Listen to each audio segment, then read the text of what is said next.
Hello students, this is Shweb Tyagi, lecturer at Impact College Science and Technology Rampur.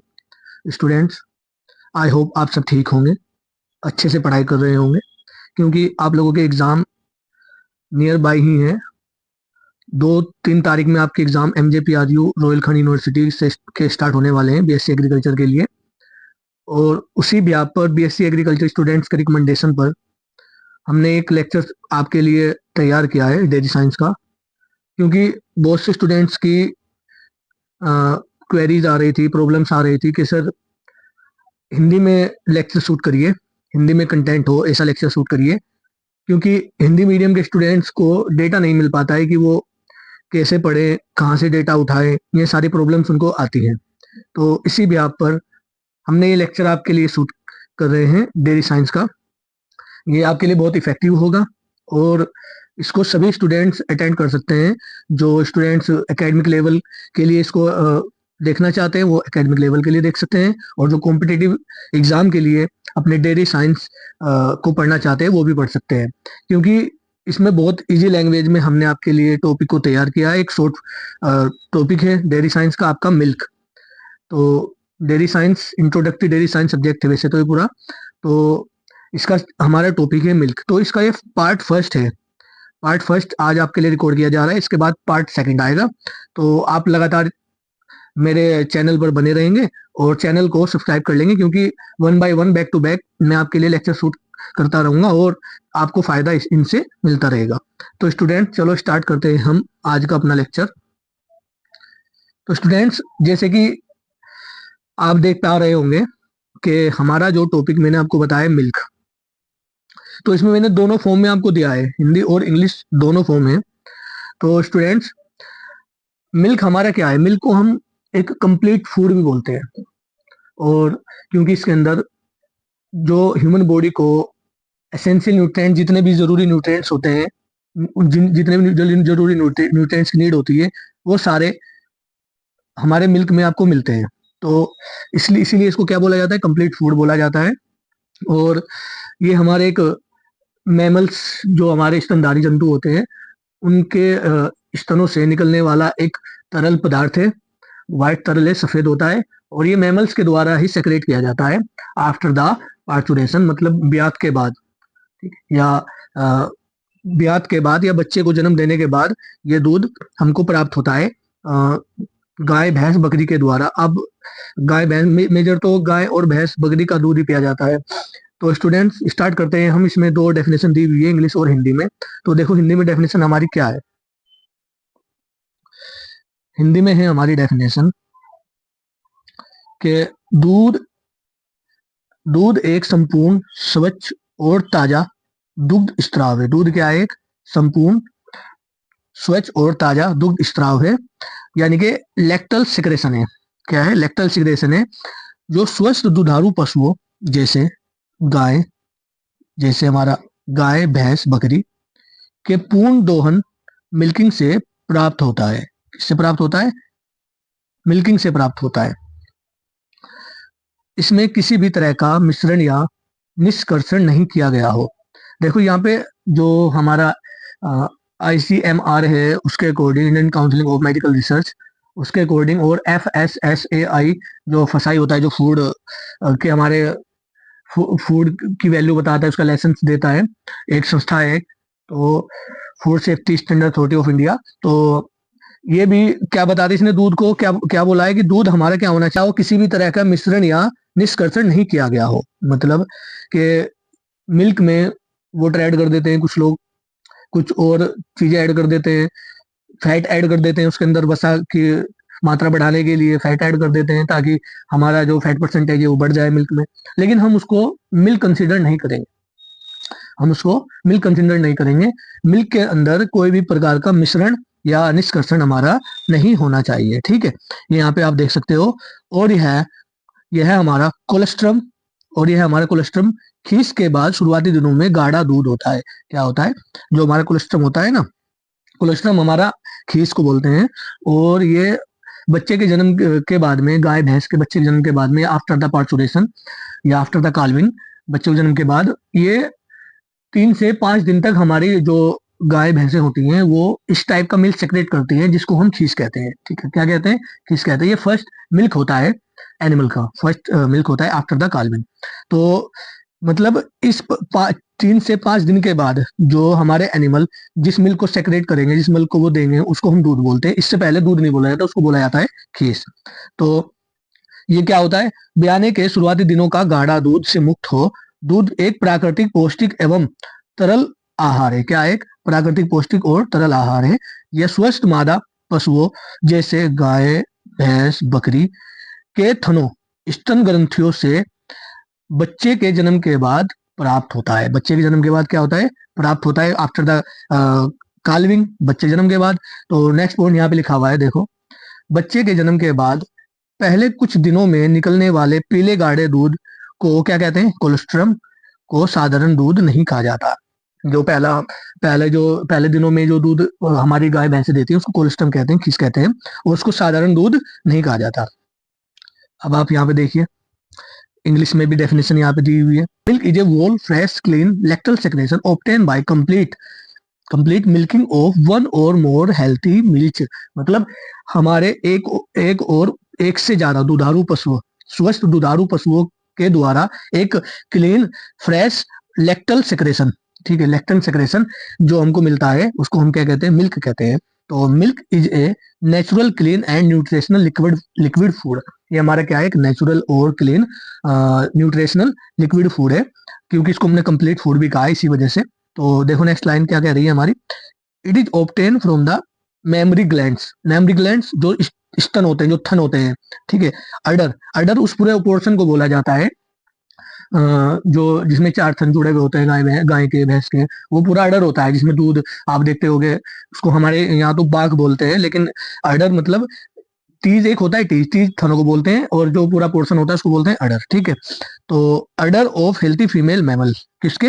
Healthy female mammals के, जैसे कि गाय, भैंस, goat, during the lactation period. Lactation period मतलब, lactation period उस period को कहते हैं जब हमारी गाय भैंसे बच्चे के जन्म के बाद में वो दूध देना स्टार्ट कर देती है, और तब तक वो दूध देती हैं, जब तक वो दूध देना बंद ना कर दे, उस बीच की अवधि को लैक्टेशन पीरियड कहते हैं, ठीक है।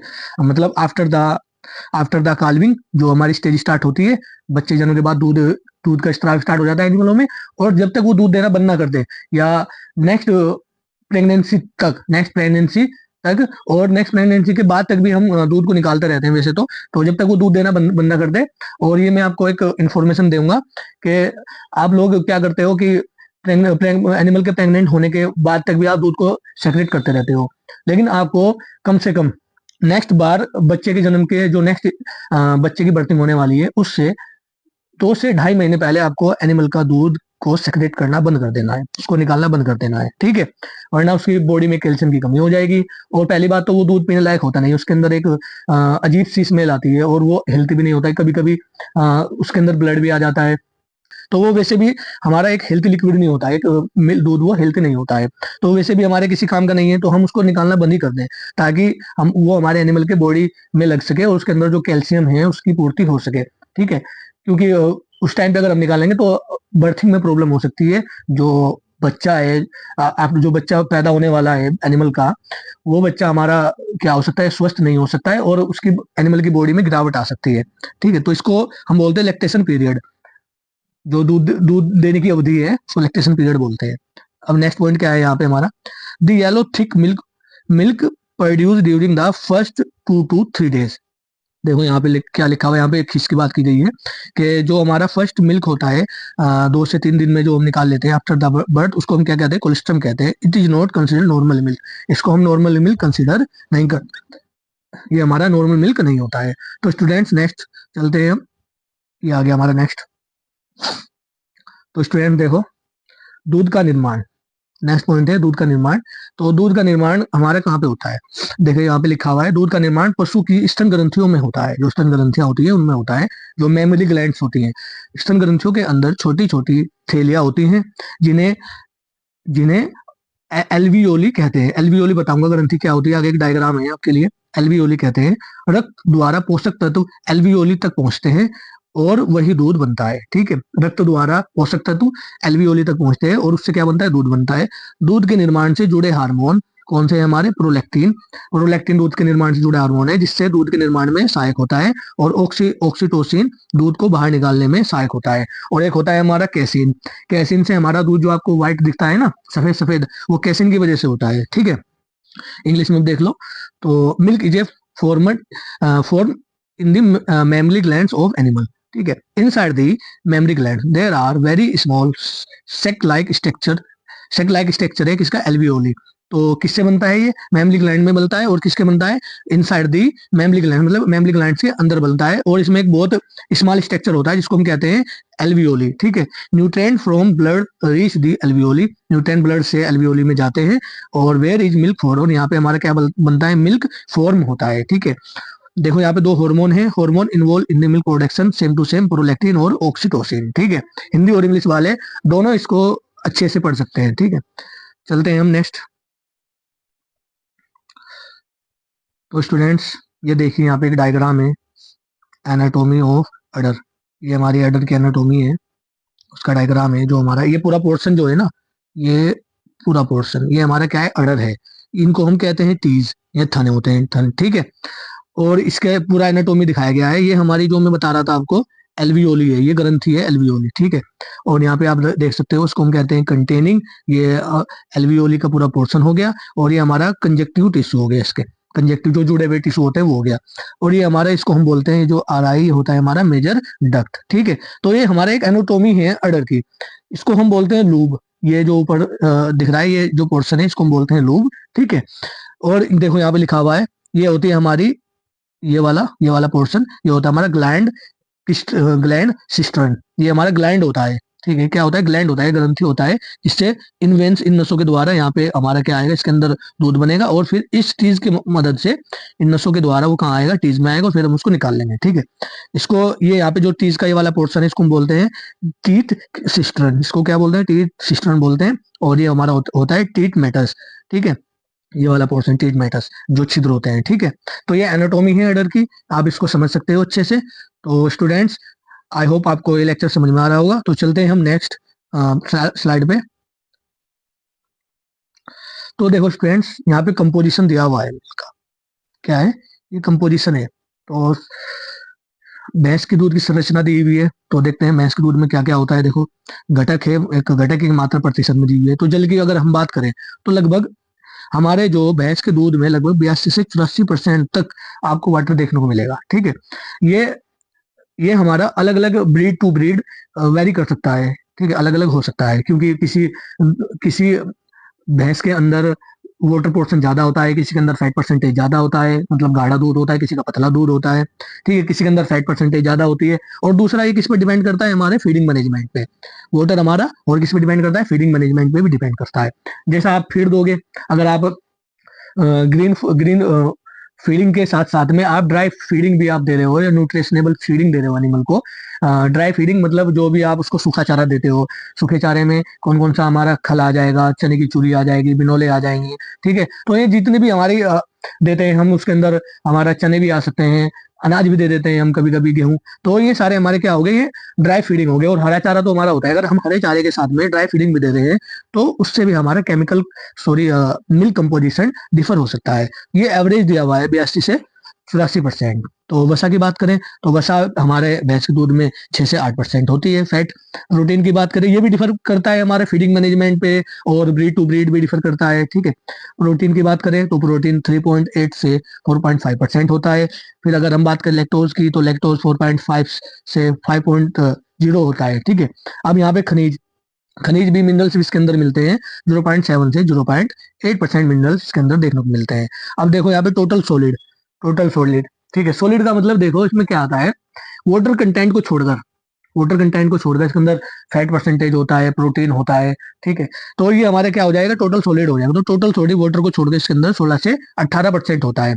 अब एस एन एफ का फुल फॉर्म क्या होता है, अब सॉलिड नॉट फैट। यहाँ पे इसका फुल फॉर्म क्या होता है, solid not fat, solid not fat इसका फुल फॉर्म होता है। तो आप इसको नोट कर लेंगे, solid not fat.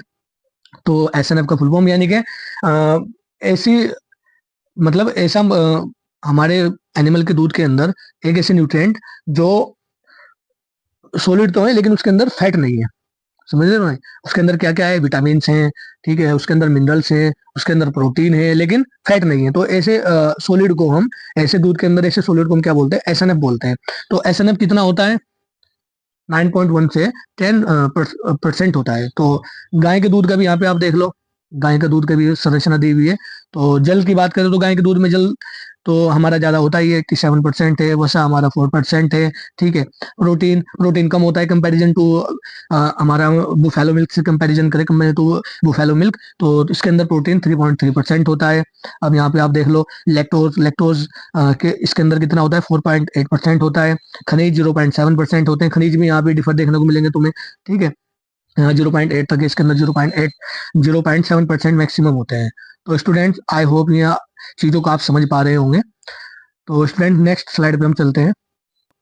Different different हमने क्या देखा है यहाँ पे, दूध के अंदर क्या क्या, बकरी भेड़ का जो भी मिल्क होता है हमारा, उसके अकॉर्डिंग हम यहाँ पे देखेंगे उसके अंदर पानी कितना होता है, ये सब चीजें कितनी होती हैं। तो यहाँ पे भेड़ का दूध, बकरी का दूध, भेड़ का दूध, ऊँट का दूध, ठीक है। तो आईसीआर के अनुसार दूध की संरचना है ये परसेंट में, आईसीआर के अकॉर्डिंग हमने दिया हुआ है। तो इसमें ये संरचना है टेबल, तो देखते हैं। तो जैसे कि हमारा ये है बकरी का दूध। तो बकरी के दूध की अगर हम बात करें तो बकरी के दूध में हमारा जो पानी होता है वो 86.5% होता है। अगर हम इसकी वसा की बात करें तो 3.8 टू 4.5% होता है। अगर हम खनिज की बात करें 0.8% होता है, ठीक है। और यहाँ पे लैक्टोज की बात करें तो 4.1 से 4.7% होता है। प्रोटीन की हम बात करें तो 3.1 से 3.5% होता है। तो आप इसको अच्छे से पढ़ लेना, ये डेटा है आईसीआर के अकॉर्डिंग, ये हमारा भेड़ का है और ऊँट का है, ये पूरा डेटा दिया हुआ है, ठीक है। आप इसको याद कर लेना। और इस टाइप से अगर आप टेबल बनाते हो अपने एग्जाम में, थियोरटिकल एग्जाम में, तो इससे एग्जामिनर आपके नंबर आपको अच्छे दे के जाएगा। क्योंकि थ्योरी लिखने के, अगर आप थ्योरी में डेटा दे रहे हो तो थ्योरी वो कहाँ तक पड़ेगा, तो आपको डेटा कर देना है किसी भी जैसे कि मिल्क का कंपोजिशन या कुछ भी डेटा देना है, तो उसको आप टेबल फॉर्म में अरेंज करिए अच्छे से। तो उसी तरीके से टेबल बना के आइए, एक तरफ पशु आप लिखोगे और फिर यहाँ पे आप ये सब चीजें करोगे, ठीक है। तो चलते हैं हम नेक्स्ट। अब देखिए यहाँ पे इसको थोड़ा सा डिटेल में भी बताया गया है, अलग अलग भेड़ बकरी भैंस के दूध को अलग अलग डिटेल में भी थोड़े से पॉइंट हमने आपको दिए हैं। तो बकरी का दूध सबसे आसानी से पचने वाला माना जाता है, इजी टू डाइजेस्ट है भाई, आसानी से पच जाता है। इसमें फैट ग्लोब्यूल छोटे होते हैं भाई, आसानी से पच रहा है इसका मतलब फैट ग्लोब्यूल छोटे होंगे, इसके अंदर वसा के कण क्या होंगे, छोटे होंगे। अब देखो एलर्जी की संभावना कम होती है, इसको अगर हम पियेंगे, मतलब अगर हम इसको पियेंगे तो इचिंग जो होती है ना दूध पीने के बाद में किसी किसी को हो जाती है, जो पचता नहीं है, जिस आदमी को दूध मतलब हाई फैटी मिल्क नहीं पचता है, तो वो इजिली बकरी के दूध को कंज्यूम कर सकता है, ठीक है। क्योंकि इसके अंदर कम फैट होता है, फैट ग्लोब्यूल्स कम होते हैं, ठीक है, पतला होता है।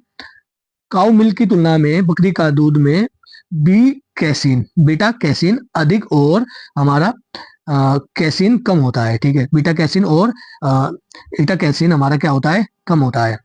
बीटा कैसीन तो अधिक होता है लेकिन एटा कैसीन इसके अंदर क्या होता है, कम होता है। अब देखो यहाँ पे नेक्स्ट पॉइंट है, बच्चों, वृद्धों और बीमार व्यक्तियों के लिए उपयुक्त माना जाता है बकरी का दूध, ठीक है। अगर औसत वसा की बात करें 3.8 से 4.5% इसके अंदर वसा होती है, फैट होता है। तो मैं आपको बकरी का दूध के बारे में बता चुका हूँ पूरा। अब आया हमारे भेड़ का मिल्क। अब भेड़ की अगर हम बात करें तो भेड़ हमारे क्या है, सभी घरेलू पशुओं में वसा और प्रोटीन सबसे अ, अधिक होता है, किसके अंदर, भेड़ के अंदर। घरेलू पशु जो है उसके अंदर फैट सबसे, उसके दूध में फैट सबसे अधिक अधिक पाया जाता है, ठीक है। और चीज इसका अच्छा बनता है, चीज जो आप पिज्जा वगैरह पे देखते होगे ना, चीज एक्स्ट्रा चीज या रिची चीज आप जिसे बोलते हो, तो चीज, पनीर, योगर्ट, योगर्ट मतलब दही बनाने के लिए सर्वश्रेष्ठ है। इसके अंदर टोटल सॉलिड भी ज्यादा होता है भाई, जब तो टोटल सॉलिड ज्यादा है, 19 से 20% है, तभी तो इसके अंदर फैट ज्यादा होता है, ठीक है। सॉलिड फैट भी ज्यादा होता है, टोटल सॉलिड भी ज्यादा है। इसका मतलब क्या है कि वो सभी घरेलू पशुओं के लिए, सभी घरेलू पशु जो हमारे घरेलू पशु हैं उनमें वो सर्वश्रेष्ठ माना जाता है, क्योंकि उसके अंदर उसका जो दूध होता है गाढ़ा होता है, और टोटल सॉलिड भी उसके अंदर ज्यादा होता है, फैट परसेंटेज भी ज्यादा होता है, ठीक है। और उच्च एनर्जी वैल्यू होती है इस दूध की। अगर हम औसत वसा की बात करें तो यहाँ पर देखो कितना फैट परसेंटेज इसके अंदर, 6.5 से 7.5% इसके अंदर फैट है। औसत प्रोटीन 5.5 से 6.0% है, ठीक है। नेक्स्ट हम बात करते हैं ऊँट की, कैमल भाई। ऊँट को हम रेगिस्तान का जहाज भी कहते हैं। तो राजस्थान में इसका दूध पिया जाता है, ऊँट का। और जो हमारे अरब कंट्रीज हैं, खाड़ी देश, तो उनमें भी इसके दूध को इस्तेमाल किया जाता है। जहाँ पर ऊँट होते हैं वहीं पे इस्तेमाल किया जाता है इस दूध को। तो ऊँट हमारे वहाँ होते हैं जहाँ पे रेगिस्तानी एरिया होता है। तो स्टार्ट करते हैं हम। ऊँट के दूध में इंसुलिन, देखो ये बहुत ज्यादा इंपॉर्टेंट यहाँ पे पॉइंट है। इंसुलिन जैसे प्रोटीन पाए जाते हैं। इंसुलिन होता है ना, बहुत इंपॉर्टेंट प्रोटीन है जो शुगर वाले मरीज जो होते हैं उनको उनको लगता है ना, एक इंसुलिन प्रोटीन है। और ये जो शुगर पेशेंट होते हैं डायबिटिक, उनके अंदर कम हो जाता है। तो ये वाले प्रोटीन किसके अंदर पाया जाता है? कैमल के अंदर पाया जाता है। देखो यहाँ पे लिखा हुआ है नेक्स्ट पॉइंट, मधुमेह डायबिटिक रोगों के लिए लाभकारी। और इसके अंदर विटामिन सी अधिक होता है, काउ मिल्क से 3 गुना होता है इसके अंदर विटामिन सी। लंबे समय तक बिना फ्रिज के सुरक्षित रहता है। लंबे समय तक बिना फ्रिज के सुरक्षित रहता है। फैट ग्लोबुल बहुत छोटे होते हैं। इसके अंदर फैट जो होता है, फैट परसेंटेज वो कम होता है, फैट ग्लोबुल छोटे होते हैं। औसत वसा 3.0 से 3.5% इसके अंदर औसत वसा हमको देखने को मिलती है। ठीक है, तो नेक्स्ट है हमारा कुछ एग्जाम ओरिएंटेड पॉइंट्स हैं यहाँ पे, इनको देख लेते हैं। तो सबसे अधिक वसा वाला दूध कौन किसका है? भेड़ का। ठीक है, और सबसे आसानी से पूछने वाला दूध किसका है? बकरी का। विटामिन सी किसमें? ऊँट में पढ़ चुके हैं हम। चीज मेकिंग के लिए सर्वोत्तम भेड़ का दूध। ठीक है, डायबिटीज में ऊँट का दूध। ठीक है, तो ये कुछ पॉइंट्स हैं, आ जाते हैं 1 नंबर में आपके एग्जाम में। तो इसको इसको भी आप अच्छे से याद रखेंगे। आई होप आपके समझ में आ रहा होगा। तो नेक्स्ट स्लाइड पे हम चलते हैं। अब देखिए यहाँ पे आपको दिया हुआ है बायोलॉजिकल इंपोर्टेंस दूध का। तो क्या इंपोर्टेंट है बायोलॉजिकल? दूध नवजात शिशु बछड़े के लिए होता है, बहुत जरूरी होता है। ठीक है, पहला प्राकृतिक भोजन है। इसके अंदर इम्यूनिटी होती है, जो बछड़े को देते हैं ना, इसके अंदर क्या होती है? इम्यूनिटी प्रतिरक्षा होती है। एक बॉडी के अंदर एक क्या करता है, एंटी बॉडी तैयार करता है हमारा दूध। ठीक है, जिससे हमारे जो बछड़े होते हैं उनके अंदर एक इम्यूनिटी प्रतिरक्षा डेवलप होती है और वो आसानी से रोगों के प्रति लड़ने में सक्षम होते हैं। ठीक है, नेक्स्ट है दूध स्तनधारियों की पहचान का मुख्य आधार है। हम इससे पहचान लेते हैं कि भाई स्तनधारी, स्तन मतलब वो दूध देते हैं तो क्या स्तनधारी है। ठीक है, नेक्स्ट है प्रजाति के अस्तित्व के लिए अनिवार्य है। भाई प्रजाति के अस्तित्व के लिए अनिवार्य हो गई। अगर ये दूध नहीं होगा तो उसके जो बछड़े होंगे, जो बच्चे होंगे, वो क्या पिएंगे? तो प्रजाति इससे बढ़ती है, उनकी ग्रोथ होती है। ठीक है, दूसरा हम किस लिए गाय भैंस को पालते हैं? दूध के लिए पालते हैं। तो अगर हम वो दूध ही नहीं देंगे, उनके उनका वो दूध ही नहीं देंगे तो हम उनको पालेंगे क्यों? तो इसलिए प्रजाति अस्तित्व के लिए भी हमारा बहुत ज्यादा इंपॉर्टेंट है। नेक्स्ट है यहाँ पे हमने करंट स्टेटस आपको दिया है, मिल्क प्रोडक्शन इंडिया में क्या हमारा स्टेटस है मिल्क का। ठीक है, तो स्टार्ट करते हैं हम इसको। देखो यहाँ पे डेटा दिया हुआ है आपको कि अगर हम कुल उत्पादन की बात करें 2023-24 में, तो भारत का कुल उत्पादन कितना था दूध का? तो वो था हमारा 239.3 मिलियन टन रहा है। ठीक है, मतलब 239.30 रहा है। वर्ष 2024 के लिए हम इसका एक वर्ष 2024-25 में 247.87 मिलियन तक पहुंचने का अनुमान है। ये अनुमान लगाया गया था, अभी इसका डेटा नहीं आया है, ये अनुमान है, हो भी सकता है नहीं भी, लेकिन इतना था 2024 में 239 था, लेकिन अभी 247 पहुंचाने का अनुमान लगाया जा रहा था। तो नेक्स्ट जो भी अपडेट होगा मैं दे दूंगा आपको, पहुंचा है नहीं पहुंचा है इतने मिलियन टन तक। अब देख समझ सकते हो आप कितना मिलियन टन हमारे पास मिल्क प्रोडक्शन है। हाईएस्ट मिल्क प्रोडक्शन है वर्ल्ड में हमारे पास में। और लगभग एक आदमी के हिस्से में 471 या 75 के आसपास हमारा ये आ रहा है ग्राम, इतने ग्राम के आसपास, 400 से 471 से 75 ग्राम के आसपास डेली कंजप्शन एक आदमी को दूध का, उतनी अवेलेबिलिटी है हमारे इंडिया में। ठीक है, नेक्स्ट हम बात करते हैं यहाँ पे विश्व में स्थान की बात करें तो भारत दुनिया का नंबर 1 दूध उत्पादन देश बता चुका हूँ। और वैश्विक दूध उत्पादन में इसका योगदान हमारा कितना है? 25% है, 25% है। नेक्स्ट हम बात करें प्रति व्यक्ति उपलब्धता की बात करें दूध की, तो प्रति व्यक्ति देखो यहाँ पे मैं तुम्हें ये भी बता चुका हूँ 471 ग्राम प्रतिदिन 2023-24 में 471 ग्राम प्रतिदिन दूध उपलब्ध है एक आदमी के लिए। ठीक है, जो 2023-24 में से पहले ये हमारा कितना था? 329 ग्राम था। 329 ग्राम के विश्व औसत से काफी अधिक है। सॉरी, यहाँ पे ये क्या है डेटा? ये विश्व औसत का दिया हुआ है। यहाँ पे देखो इंडिया में 471 ग्राम औसत है, हमारे पास में average per capita milk availability 471 है। और वर्ल्ड की अगर हम बात करें तो वो 329 ग्राम है। ठीक है, वर्ल्ड में पर कैपिटा मिल्क अवेलेबिलिटी।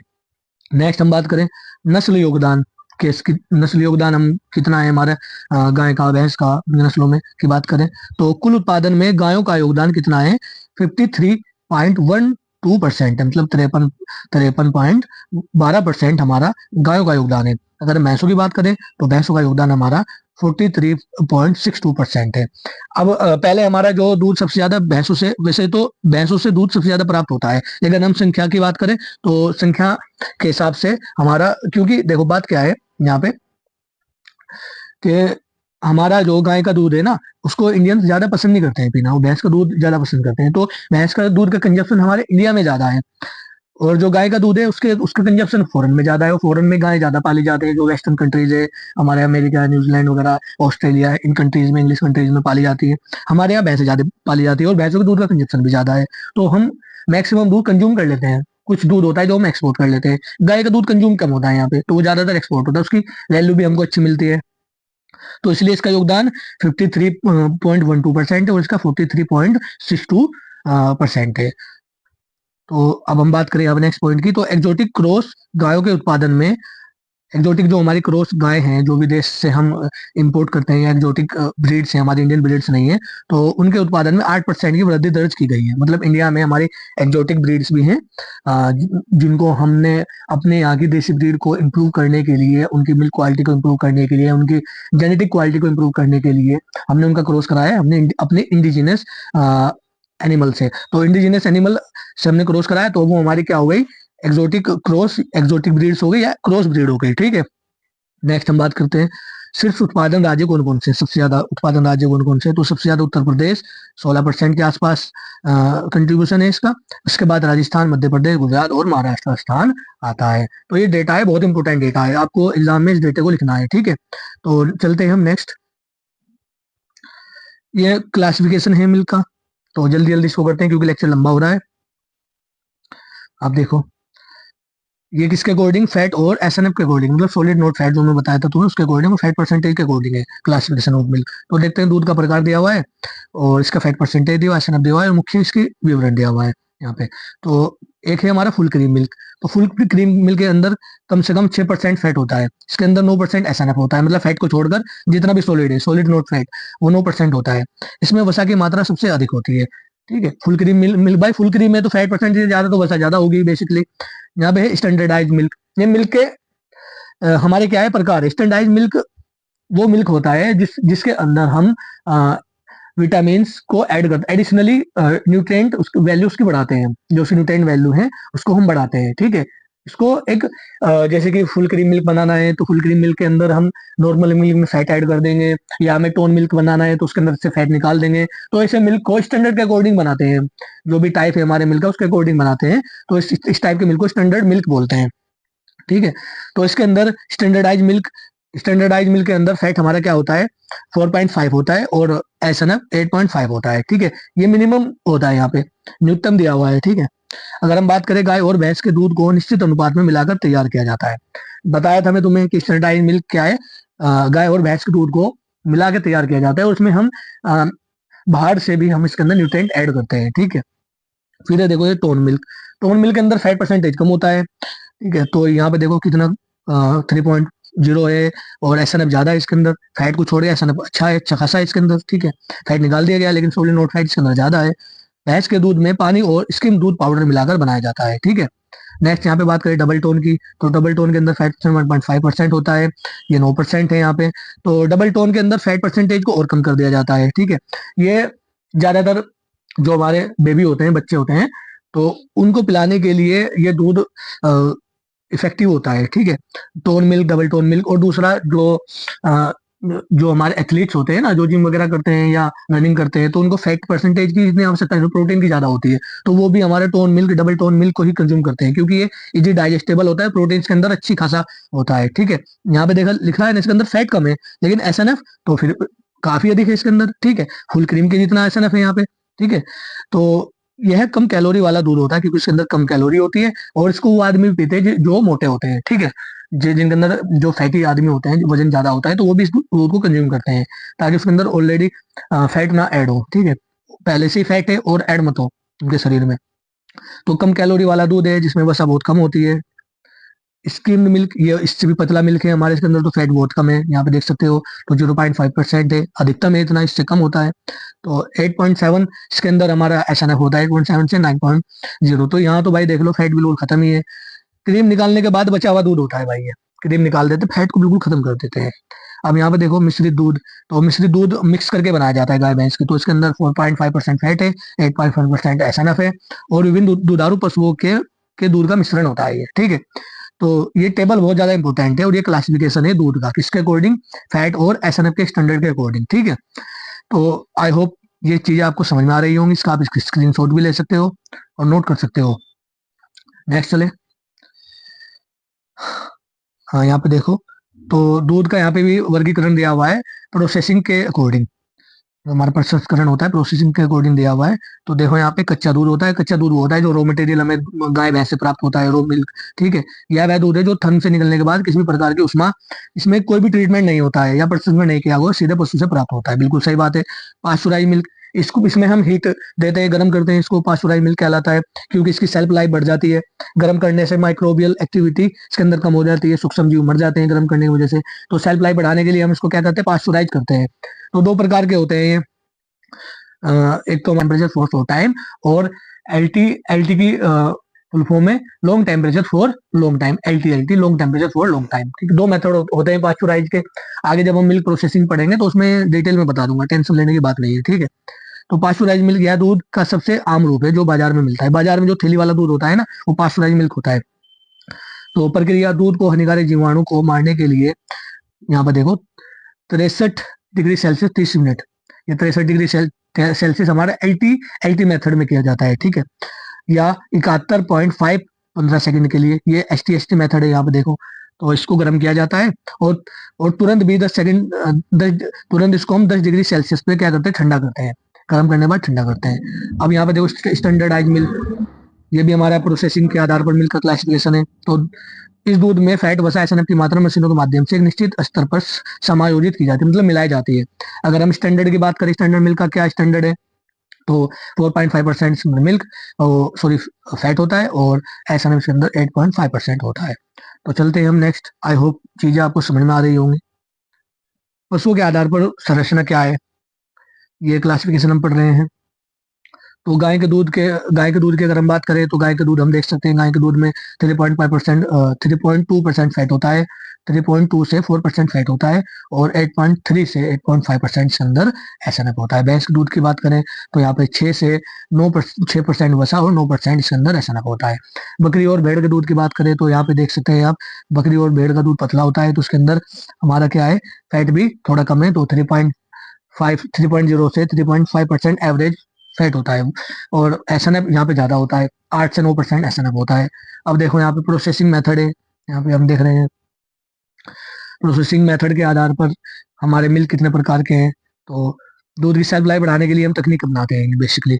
तो एक तो पास्चुराइज मिल्क होता है, तो हानिकारक जीवाणु को मारने के लिए हम पीछे पड़ चुके हैं इसके बारे में। पास्चुराइज मिल्क, हानिकारक जीवाणु को मारने के लिए हम गर्म करते हैं 72 डिग्री सेल्सियस 15 सेकंड के लिए। फिर स्टेरिलाइज मिल्क, ये हमारा स्टेरिलाइजेशन प्रोसेस होता है, इसको हम स्टेरिलाइज मिल्क बोलते हैं। तो दूध को 100 डिग्री सेल्सियस से ऊपर गर्म किया जाता है ताकि सभी सूक्ष्म जीव नष्ट हो जाए। फिर है UST, ultra high temperature milk, ये हमारे अलग अलग प्रकार है प्रसंस्करण प्रोसेसिंग के आधार पे, टाइप्स हैं मिल्क के। तो यूएसटी मिल्क थैली पे लिखा हुआ होता है, जब आप थैली लोगे इसकी, तो दूध को बहुत उच्च तापमान लगभग 135 से 150 डिग्री सेल्सियस पर कुछ सेकंड के लिए गर्म किया जाता है, ज्यादा टाइम के लिए गर्म नहीं किया जाता है इसको, ठीक है। तो ये है होमोजेनाइजेशन, होमोजेनाइजेशन भी होमोजेनाइज मिल्क होता है, ठीक है। तो होमोजेनाइजेशन हमारा एक प्रोसेस होता है, ठीक है, ये विधि है हमारी प्रोसेसिंग की, होमोजेनाइजेशन। तो होमोजेनाइज मिल्क हमारा वो मिल्क होता है जिसमें हम फैट ग्लोब्यूल्स को छोटे छोटे ग्लोब्यूल्स में तोड़ देते हैं, बड़े बड़े ग्लोब्यूल्स को छोटे छोटे ग्लोब्यूल्स में तोड़ देते हैं, और वो ग्लोब्यूल्स हमारे इतने छोटे हो जाते हैं कि हमारे वाटर के जो कण हैं, वाटर के जो ग्लोब्यूल्स है और जो फैट के ग्लोब्यूल्स है, उनका साइज सेम हो जाता है, और उनके अंदर मिक्सिंग अच्छी हो जाती है, दूध और पानी अच्छे से मिक्स हो जाता है, जिससे उनकी सेल्फ लाइफ बढ़ जाती है। क्योंकि दूध हमारा जब भी स्पॉइल होगा, खराब होगा, तो स्पॉइलेज होती है उसके अंदर, वो तभी खराब होता है जब दूध और पानी के जो ग्लोब्यूल्स हैं वो अलग अलग होते हैं, ठीक है। तो जब भाई देखा होगा तुमने, जब दूध फटता है हमारा, तो फैट नीचे रह जाता है, पानी ऊपर हो जाता है। तो देखते हो जैसे कि दही दही पे पानी ऊपर आ जाता है, फैट नीचे रह जाता है, फैट और एसएनएफ दोनों नीचे रह जाते हैं। तो हमारा जो फैट ग्लोब्यूल्स है और वाटर ग्लोब्यूल अलग अलग होने की वजह से दूध के अंदर स्पॉइलिंग होती है, वो खराब होता है। तो जब हम इसकी वेल मिक्सिंग कर देंगे, दोनों पार्टिकल्स का साइज सेम होगा, तो ये अलग नहीं होंगे, तो इनकी सेल्फ लाइफ बढ़ जाएगी, ठीक है। तो दूध के वसा कणों को तोड़कर इतना बारीक कर दिया जाता है कि वो ऊपर क्रीम की परत के वे ऊपर क्रीम की परत के रूप में नहीं जमते। सही बात है, क्रीम की परत के रूम में नहीं जमते, वेल मिक्सिंग होती है तो स्पॉइलेज इसमें कम होता है और सेल्फ लाइफ इसकी बढ़ जाती है। तो चलते हैं हम नेक्स्ट। तो यहाँ पे आप देख सकते हो वसा और एसएनएफ के आधार पर वर्गीकरण है। हमारे दूध का मैं बता चुका हूँ। फुल क्रीम मिल्क है, ये भी हम बता चुके हैं। फुल क्रीम मिल्क आप लोगों को पीछे टेबल के फॉर्म में यहाँ थोड़ा सा डिटेल में दिया हुआ है। तो फुल क्रीम मिल्क की हम बात करें तो इसके अंदर वसा की बात करें तो कम से कम 6%, एसएनएफ कम से कम 9% होता है। यह सबसे गाढ़ा होता है, फुल क्रीम में तो गाढ़ा होगा। स्टैंडर्डाइज मिल्क 4.5% से कम इसके अंदर वसा होती है। एसएनएफ 8.5% होता है। इसका उपयोग सामान्य उपभोग के लिए किया जाता है। इसको हम जनरली पीते हैं। यहाँ पे देखो इसके डायग्राम भी लिखे लगे हुए। स्टैंडर्डाइज मिल्क का डायग्राम ये रहा और यहाँ पे फुल क्रीम या डबल फुल क्रीम मिल्क का भी इसमें कहीं ना कहीं को होगा। ये टोन मिल्क का है, ठीक है। तो ये डायग्राम है, आप देख सकते हो, इन पे लिखा हुआ है अलग अलग टाइप के। ये हमारे टोन मिल्क आ गए यहाँ पे, ये वाला। चलो फिर तो स्टैंडर्डाइज मिल्क भी हम पढ़ चुके हैं। फिर ये टोन मिल्क, तो इसके अंदर फैट तो कम होता है टोन मिल्क के अंदर, ऐसा ना इसके अंदर ज्यादा होता है। आप देख पा रहे होगे। यह स्वस्थ होता है, स्वास्थ्य के प्रति जागरूक लोगों के लिए उपयुक्त है। मैंने बताया था जो एथलीट्स होते हैं ना वो इसको पीते हैं, या वो पीते हैं जिनके अंदर फैट, जिन जो फैटी ह्यूमन होते हैं, जो फैटी आदमी होते हैं वो पीते हैं इसको, ताकि उनकी बॉडी के अंदर हमारा फैट कम रहे और प्रोटीन की मात्रा ज्यादा रहे। हार्ट पेशेंट भी इसको यूज करते हैं, हमारा जो टोन मिल्क है, टोन मिल्क को। नेक्स्ट है डबल टोन मिल्क। और डबल टोन मिल्क की बात करें तो डबल टोन मिल्क के अंदर फैट परसेंटेज और कम हो जाता है। स्किम मिल्क के अंदर तो बिल्कुल ही नहीं होता है। तो यहाँ पे देखो 1.5% है। एसएनएफ इसके अंदर ज्यादा होता है, मतलब प्रोटीन और फैट के अलावा जितना भी सॉलिड है, विटामिन मिनरल्स, वो ज्यादा है, फैट कम है, ठीक है। एसएनएफ का मतलब ये है। यह वसा कम और प्रोटीन ज्यादा वाला दूध होता है। वसा कम और प्रोटीन ज्यादा वाला दूध होता है, ठीक है। कौन सा? डबल टोन मिल्क, ये वाला डबल टोन मिल्क। चले फिर नेक्स्ट। ये यहाँ पे आ गया स्किम मिल्क। स्किम मिल्क आ गया तो स्किम मिल्क तो भाई इसके अंदर 0.5 से कम फैट होता है, एसएनएफ ज्यादा होता है इसके अंदर। आप देख पा रहे होंगे, बहुत अच्छा स्किम मिल्क का डायग्राम भी लगा हुआ है यहाँ पे। तो यह पूरी तरह मलाई रहित होता है। इसमें से क्रीम को तो निकाल ही दिया जाता है, ठीक है। वसा वसा के आधार पर अगर हम देखें, पशु के आधार पे सॉरी, तो गाय का दूध और भैंस का दूध अलग अलग दूध होते हैं, हम पढ़ चुके हैं इसको टेबल में भी। तो आमतौर पर गाय के दूध में 3 से 4% वसा होती है और इतना ही 3.5% के आसपास प्रोटीन होता है। भैंस का दूध में गाढ़ा होता है, इसके अंदर फैट भी ज्यादा होता है या अधिक गाढ़ा होता है, जिसमें हम पीछे टेबल में दे चुके हैं इसको अलग अलग, जिसमें वसा, कैल्शियम और खनिज ज्यादा होते हैं, ठीक है। तो आई होप आपको चीजें समझ में आ रही होंगी। क्योंकि लेक्चर लंबा हो रहा है तो इसलिए थोड़ा सा मैं जल्दी जल्दी इसको कवर करने की कोशिश कर रहा हूँ। नेक्स्ट लेक्चर भी हमारा होगा। तो स्टूडेंट्स, आज का हमारा लेक्चर हम यहीं पे समाप्त करते हैं। लेक्चर काफी बड़ा हो गया है। आई होप आपके ये लेक्चर मेरा समझ में आया होगा। अगर आपके लेक्चर समझ में आया है तो आप लाइक करिए, कमेंट बॉक्स में बताइए कि लेक्चर आपको कैसा लगा। बहुत इफेक्टिवली लैंग्वेज में मैंने आपको दिया है ताकि आप इजिली समझ पाएं और हिंदी मीडियम वाले स्पेशली इसको अच्छे से समझ सकते हैं, ठीक है। तो स्टूडेंट्स, आप चैनल को सब्सक्राइब करिए, लाइक करिए और अपने फ्रेंड सर्किल में भी इसको शेयर करिए, क्योंकि एग्जाम आ गए हैं, आप लोगों के लिए नोट्स बनाने के लिए कंटेंट नहीं होते हैं। तो यहाँ से आप अच्छे से नोट्स बना सकते हैं, तैयारी कर सकते हैं। तो थैंक यू स्टूडेंट्स, मिलते हैं हम अपने डेयरी साइंस के नेक्स्ट लेक्चर में।